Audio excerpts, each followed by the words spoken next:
वल्क़लमि वमा यस्तुरून। नाज़रीन अस्सलामु अलैकुम रहमतुल्लाहि व बरकातुहू। सीधी बात की ताज़ा तरीन खबरों में आप लोगों का इस्तकबाल है। आइए सबसे पहले आज की सुर्खियों पर नजर करते हैं। बारसी टाकली जिला अकोला में जलसा तहफ़्फ़ुज़ ख़त्म नबूवत का इनेकाद। CRPF कैंप रामपुर हमला मुकदमा आखिरी मराहिल में इंशाअल्लाह तमाम मुल्ज़िमीन बाइज़्ज़त बरी होंगे। गुलजार अहमद आज़मी का बयान। BSP सुप्रीमो मायावती नहीं लड़ेंगी लोकसभा इंतखाबात। 2014 में दोबारा MP बने 153 रहनुमाओं की मिल्कियत में 142% इजाफा। बीजेपी के सबसे ज्यादा रहनुमा शामिल। गुजरात सूरत के कई इलाकों में लगे इलेक्शन बायकाट के बैनर। बिहार मुजफ्फरपुर में आतिशबाजी से 200 घर जलकर खाकिस्तान, 6 अफराद झुलस गए। मोदी हुकूमत नाकामी छुपाने के लिए ब्रांडिंग बदलती रहती है, कांग्रेस का बयान। प्रियंका गांधी की गंगा यात्रा से बीजेपी में जबरदस्त बेचैनी। बीजेपी का बड़ा फैसला, इस रियासत की एक भी मौजूदा MP को नहीं मिलेगा लोकसभा टिकट। उड़ीसा वेदांता प्लांट में नौकरी की मांग पर तशद्दुद, गार्ड समेत 2 लोगों की मौत। समझौता एक्सप्रेस धमाका, असीमानंद समेत 4 मुल्जिमान बरी। गोधरा के मुल्जिम को उम्र कैद की सजा। मजाक बन गए वजीर आजम मोदी, राहुल गांधी का बयान। नीरव मोदी की लंदन में गिरफ्तारी इंतखाबात के सबब लाया जा रहा भगोड़ा, कांग्रेस का बयान। आधी रात को दरवाजा पीटने लगा कांग्रेसी लीडर, इज्जत बचाने के लिए तालिबान ने मचा दिया शोर और फिर हुआ है कुछ ऐसा। मसाजिद पर हमलों के बाद एर्दोगान का बयान इंतहाई हियानत आमेज है, ऑस्ट्रेलियाई वजीर आजम का बयान। इसराइली दहशतगर्दी, गरबी उर्दून में मजीद 3 फिलिस्तीनियों को शहीद कर दिया गया। न्यूजीलैंड के दहशतगर्द और दाइश का खमीर एक ही है, सदर एर्दोगान का बयान। 22 मार्च को इस्तांबुल में न्यूजीलैंड दहशतगर्दी वाक़े पर गौर करने के लिए इस्लामी ताउन तंजीम का हंगामी इजलास। नाज़रीन अस्सलामु अलैकुम रहमतुल्लाहि व बरकातुहू। सीधी बात की ताज़ा तरीन खबरों में आप लोगों का इस्तकबाल है। मैं अंसार अजीज नदवी आज की खबरों की तफसीलात लेकर आप लोगों की खिदमत में हाजिर हूँ। नाज़रीन, तफसीलात में जाने से पहले आप लोगों को इत्तला कर दूँ कि आज का प्राइम टाइम शाये हो चुका है और अहम तरीन मौजू पर गुफ्तगू हुई है। आप लोग भी देखें, दूसरों को दिखाएं और जिन लोगों ने चैनल को सब्सक्राइब नहीं किया है वो जरूर सब्सक्राइब करें। चलिए नाज़रीन, चलते हैं आज की खबरों की तफसीलात की जानिब। पहली खबर मुंबई से। नबूवत और रिसालत का जो सिलसिला हज़रत आदम अलैहिस्सलाम से शुरू हुआ था वो खातमुन नबीयीन वल मुरसलीन हज़रत मोहम्मद मुस्तफ़ा सल्लल्लाहु अलैहि वसल्लम पर ख़त्म हो चुका है। आप सारी इंसानियत के लिए आखिरी पैगम्बर और रसूल हैं। आपके बाद ता क़यामत कोई नया नबी या रसूल नहीं आ सकता है, इसलिए आपकी ख़त्म नबूवत पर ईमान रखना हर मुसलमान के लिए ज़रूरी है। उसके बगैर ईमान मुकम्मल हो ही नहीं सकता। ख़त्म नबूवत का अक़ीदा ईमान की असास और बुनियाद है।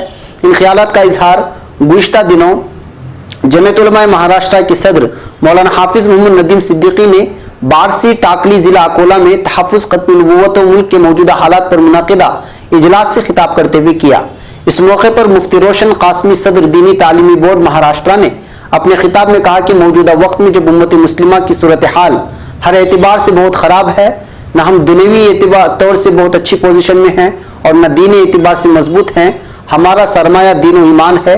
हमारी वाबस्तगी रसूल पाक सल्लल्लाहु अलैहि वसल्लम से हो और हमारी ज़िंदगी इस्लामी हो तो दुनिया व आखिरत दोनों ही सही होंगी। एक और खबर मुंबई से। उत्तर प्रदेश के रामपुर शहर में वाक़े CRPF कैंप पर हुए दहशतगर्दाना मामले में सरकारी गवाहों की गवाही मुकम्मल होने के बाद गुज़िश्ता कल मुल्ज़िमीन के बयानात का इंदराज अमल में आया है, जिसके बाद अदालत ने हतमी बहस के लिए 5 अप्रैल की तारीख मुकर्रर की है। इस मामले में कुल 38 सरकारी गवाहों ने अपने बयानात का इंदराज कराया है, जिसमें बेशतर पुलिस अफसरान हैं। इत्तला आज यहाँ मुल्ज़िमीन को कानूनी इमदाद फराहम करने वाली तंजीम जमीयत उलमा महाराष्ट्र अरशद मदनी कानूनी इमदाद कमेटी के सरबराह गुलजार आज़मी ने अखबारनवीसों को दी और मजीद बताया कि जमीयत की जानिब से मुकदमे की तारीख पर दिल्ली से एडवोकेट EMS खान जाते हैं, जबकि मकामी वकील ज़मीर रिजवी की भी खिदमत हासिल की गई हैं। अब खबर नई दिल्ली से। बहुजन समाज पार्टी चीफ मायावती का कहना है कि वो आइंदा लोकसभा इंतखाबात नहीं लड़ेंगी। मायावती ने बुध को लखनऊ में एक प्रेस कॉन्फ्रेंस में कहा, मैं जब चाहूं लोकसभा का इंतखाब जीत सकती हूं। हमारा इत्तेहाद बेहतर हालत में है। मैं लोकसभा का इंतखाब नहीं लड़ूंगी। आगे जरूरत पड़ने पर किसी भी सीट से इलेक्शन लड़ सकती हूं। अब खबर नई दिल्ली से। इलेक्शन वॉच और एसोसिएशन फॉर डेमोक्रेटिक रिफॉर्म्स यानी ADR की रिपोर्ट में इंकिशाफ हुआ है कि लोकसभा इंतखाब में जीत के बाद पार्लियामेंट पहुंचे 153 रहनुमाओं की औसत मिल्कियत में 142% का इजाफा हुआ है और इजाफा फी एमपी औसतन 13.32 करोड़ रुपए है। खबर रसा एजेंसी IANS की रिपोर्ट के मुताबिक इस फहरिस्त में BJP MP Shatrughan Sinha, Biju Janata Dal MP पुना की मिश्रा और एनसीपी एमपी सुप्रिया सोले टॉप पर हैं। ADR की रिपोर्ट के मुताबिक 2009 से 2014 के दौरान इन 5 सालों में 153 रहनुमाओं की औसत मिल्कियत में इजाफा 7.81 करोड़ रुपए है। खुद मुख्तार और आजादाना तहकीक करने वालों की टीम ने 2014 में दोबारा मुंतखब हुए 153 रहनुमाओं की तरफ से सौंपी गई इख्तियारी तफसीलात का मुआवजा किया है। उन्होंने पाया कि इन रहनुमाओं की 2009 में औसत मिल्कियत 5.50 करोड़ रुपए थी, जो डबल से ज्यादा बढ़कर 13.32 करोड़ रुपए हो गई है। अब खबर सूरत से। लोकसभा इंतखाब से पहले गुजरात की सूरत में हुकूमत से नाराजगी के मद्देनजर कई इलाकों में इलेक्शन बायकॉट से मुताल्लिक बैनर नजर आ रहे हैं। बताया जा रहा है कि गुज़श्ता 25 सालों से रह रहे तकरीबन 10,000 शिमाली हिंदुस्तान के लोगों ने न सिर्फ लोकसभा इंतखाबात का बायकॉट करने का फैसला किया है, बल्कि बीजेपी के मौजूदा रुकने पार्लिमान CR पाटिल के खिलाफ अपनी नाराजगी का भी इजहार किया है। शहर में बड़ी तादाद में ऐसे पोस्टर लगे हैं जिन पर लिखा है, मोदी से बैर नहीं, CR तेरी खैर नहीं। ये बैनर सैचिन, गंबिनी, वरोद और पंदेसरा, प्रूत पाट्या, काटोदरा में लोगों के घरों के सामने मकामी बाजारों कॉम्प्लेक्स में लगे देखे जा सकते हैं। वाज़ेह हो कि शिमाली हिंदुस्तान की रियासतों के तकरीबन 15 लाख से ज्यादा लोग सूरत में रह रहे हैं। अब खबर बिहार से। बिहार में जिला मुजफ्फरपुर के यहियापुर थाना इलाके के शेखपुर ढाब गांव की एक बस्ती में कल देर रात आग लगने से 200 घर जलकर खाकस्तार हो गए हैं और 6 अफराद झुलस गए हैं।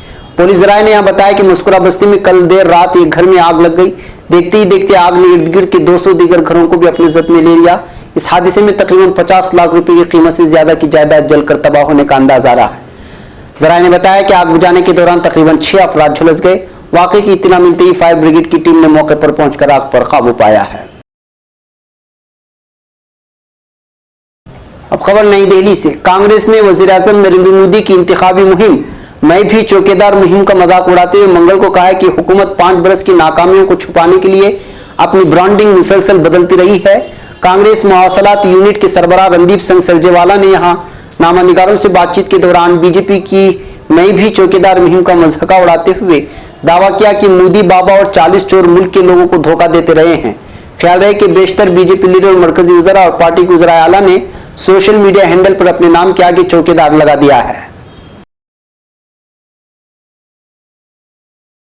अब खबर उत्तर प्रदेश से। कांग्रेस की जनरल सेक्रेटरी और मशरिकी उत्तर प्रदेश की जिम्मेदार प्रियंका गांधी सांची बात को लेकर मशरिकी उत्तर प्रदेश के दौरे पर हैं और उनके दौरे से हिज़्ब इख्तिलाफ के खेमे में जबरदस्त बेचैनी नजर आ रही है। अपने इस दौरे के दौरान आज प्रियंका गांधी वज़ीर-ए-आज़म नरेंद्र मोदी के पार्लिमानी हलके वाराणसी में रहेंगी। वाराणसी में अपने क़याम के दौरान वो कई घाटों और मंदिरों का दौरा करेंगी। आज वो काशी विश्वनाथ मंदिर में भी पूजा करेंगी। वाज़ेह है कि प्रियंका गांधी के इस दौरे का आज आखिरी दिन है। प्रियंका गांधी की 3 रोजा गंगा यात्रा प्रयागराज से शुरू हुई थी और उन्होंने इस यात्रा के दौरान 140 किलोमीटर का सफर तय किया है।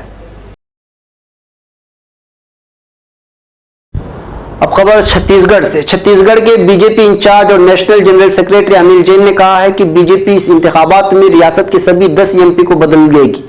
NIA के मुताबिक उन्होंने कहा कि पार्टी की सेंट्रल इलेक्शन कमेटी CEC ने इसकी मंजूरी दे दी है। गुज़श्ता साल हुए असेंबली इंतखाबात में बीजेपी को बड़ी शिकस्त का सामना करना पड़ा था, उसे अपना इख्तिदार गंवाना पड़ा था। कहा जा रहा है कि यही वजह कि बीजेपी ने अपने तमाम मौजूदा मेंबरान पार्लियामेंट का टिकट काटने का फैसला किया है। वहीं यूपी से एक बड़ी खबर सामने आई है। जराये के मुताबिक बीजेपी मुरली मनोहर जोशी का टिकट कानपुर से काट सकती है। अब खबर उड़ीसा से। उड़ीसा के कालाहांडी जिले के लांजीगढ़ में वाक़े वेदांता एल्युमिनियम रिफाइनरी के पास हुए तशद्दुद में एक गार्ड समेत 2 लोगों की मौत हो गई है। नौकरी की मांग कर रहे मकामी लोगों ने सोमवार को रिफाइनरी के कैंपस में दाखिल होने की कोशिश की, जिसके बाद तशद्दुद भड़क गया। पुलिस ने दावा किया है कि Orissa industrial security force OISF के मुलाजिमीन और मुजाहिरीन के दरमियान हुए इस तसादुम में 20 लोग जख्मी भी हुए। कालाहांडी के police superintendent SP B Gangadhar ने बताया कि रेंगोपाली और आसपास के गांव के बाशिंदे लांजीगढ़ में रिफाइनरी के पास नौकरी और दीगर सहूलियात की मांग को लेकर मुजाहिरा कर रहे थे। पुलिस ने बताया कि वो कंपनी के जरिए चलाए जा रहे स्कूलों में अपने बच्चों का दाखिला कराने और रिफाइनरी में मकामी जवानों को नौकरी देने की भी मांग कर रहे थे। अब खबर पंचकोला से। हरियाणा में पंचकोला की खुसूसी एनआईए अदालत ने 18 फरवरी 2007 को पानीपत के दीवाना रेलवे स्टेशन के नजदीक दिल्ली लाहौर समझौता एक्सप्रेस ट्रेन में होने वाले धमाके के अहम मुलजिम असीमानंद समेत चारों मुलजिमान को आज बरी कर दिया है। बरी होने वाले 3 दीगर मुलजिमान लोकेश शर्मा, कमल चौहान और राजेंद्र चौधरी हैं। चारों मुलजिमान में से सिर्फ असीमानंद ही जमानत पर बाहर थे, जबकि बाकी तीनों अदालती हिरासत में थे। इस मामले में कुल 8 मुलजिमान थे, जिनमें से एक सुनील जोशी की मामले की समाअत के दौरान मौत हो चुकी है और 3 दीगर मुलजिमान रामचंद्र कलसंगरा, संदीप डांगे और अमित फरार हैं। उन्हें मफरूर करार दिया जा चुका है।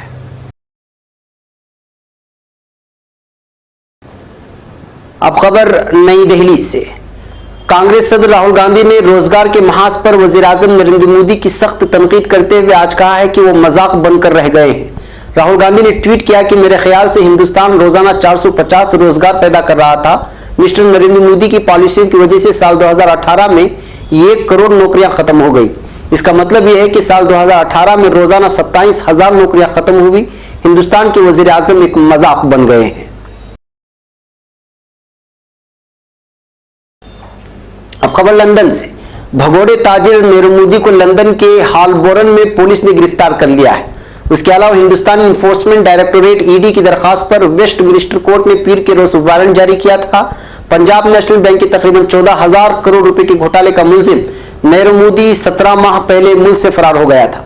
नीरव मोदी को कुछ दिन पहले लंदन की सड़कों पर देखा गया था, जिसके बाद हिंदुस्तानी वज़ारत खारिजा ने कहा था कि हुकूमत उसकी हवालगी के लिए कार्रवाई कर रही है। अब खबर धनबाद से। धनबाद में कांग्रेस के एक लीडर ने तालिबा की इज्जत लूटने की कोशिश की है। हालांकि तालिबा के शोर मचाने पर जिला कांग्रेस ने नायब सदर मनोज सिंह जाय वाकया से फरार हो गए।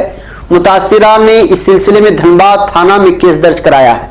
पुलिस मुलजिम लीडर की गिरफ्तारी में मसरूफ हो गई है।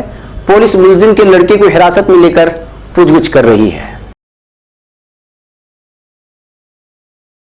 अब खबर ऑस्ट्रेलिया से। ऑस्ट्रेलिया के वजीर आजम स्कॉट मॉरिसन का कहना है कि न्यूजीलैंड में एक ऑस्ट्रेलियावी शिद्दत पसंद की जानिब से 2 मसाजिद पर दहशतगर्द हमलों के बाद तुर्की के सदर रजब तैयब एर्दोगान का बयान गैर जिम्मेदाराना, पस्त और इहानत आमेज है। बुध के रोज एबीसी चैनल के साथ इंटरव्यू में मॉरिसन ने कहा कि वो आज कैमरा में तुर्की के सफीर को तलब करके उनसे तुर्की के सदर की इस इंतहाई तौहीनामेज बयान के बारे में वजाहत मांगेंगे। इधर तुर्की के सदर की जानिब से अपनी इंतखाबी मुहिम के दौरान क्राइस्ट चर्च में मसाजिद पर हमलों की वीडियो इस्तेमाल किए जाने पर न्यूजीलैंड चिरागपा हो गया है। ये दहशतनाक वीडियो हमला करने वाले दहशतगर्द ने बनाई थी। न्यूजीलैंड के वजीर आजम के नायब विंस्टन पेटर्स ने पीर के रोज एहतजाज करते हुए खबरदार किया था कि इस खूनरेजी और कत्लेआम को सियासी रंग देना हमारे आवाम के मुस्तकबिल और सलामती को न्यूजीलैंड और उसके बैरून खित्ते में डाल देगा। अब खबर फिलिस्तीन से। काबिज सेहनी फौज ने फिलिस्तीन के मकबूजा मगरबी किनारे के शिमाली शहर नाबलस में रियासती दहशतगर्दी का मुजाहरा करते हुए 3 फिलिस्तीनियों को गोलियां मारकर शहीद कर दिया है। मरकज इत्तलात फिलिस्तीन के मुताबिक मंगल को इसराइली फौज ने नाबलस में हजरत यूसुफ अलैहिस्सलाम के मजार के करीब 2 फिलिस्तीनी नौजवानों को गोलियां मारकर शहीद कर दिया। कबल सेहनी फौज ने रामल्ला में एक झड़प में फिदाई फिलिस्तीनी नौजवान उमर अबू लैला को शहीद कर दिया। मकामी जराए ने बताया कि इसराइली फौजियों ने हजरत यूसुफ अलैहिस्सलाम के मजार के करीब से गुजरने वाली एक गाड़ी पर अंधाधुंध फायरिंग की, जिसके नतीजे में 2 फिलिस्तीनी नौजवान शहीद हो गए।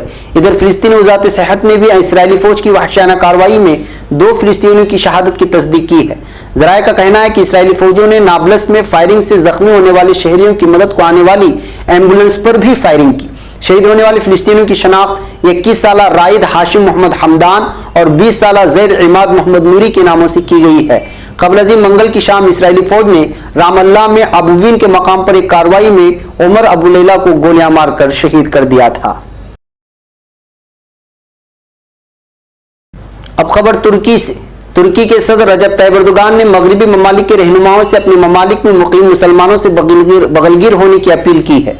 सदर एर्दोगान ने रोजनामा वाशिंगटन पोस्ट के लिए न्यूजीलैंड के दहशतगर्द और दाइश का खमीर एक ही है कि उन्वान से मकाला रकम किया।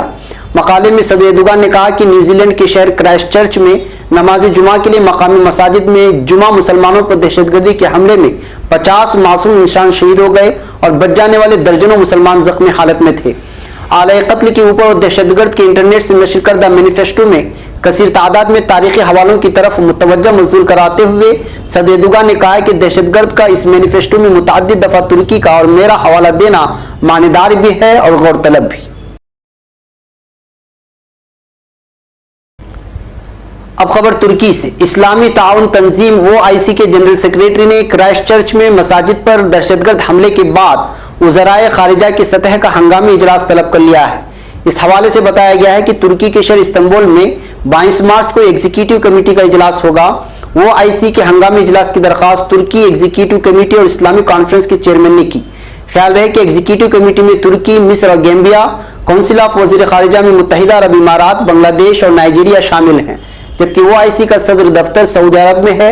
OIC के secretary general doctor Yusuf Ahmed Al हुसैमिन इजलास में इस्लामोफोबिया के नतीजे में उभरने वाले हालात और OIC के किरदार पर रोशनी डालेंगे। नाज़रीन, ये थी आज की ताज़ा तीन खबरें। अगली ताज़ा तीन खबरों के साथ फिर आपसे मुलाकात होगी। हमारी पूरी टीम को यहाँ पर इजाज़त दें। अस्सलामु अलैकुम वरहमतुल्लाहि वबरकातुहू।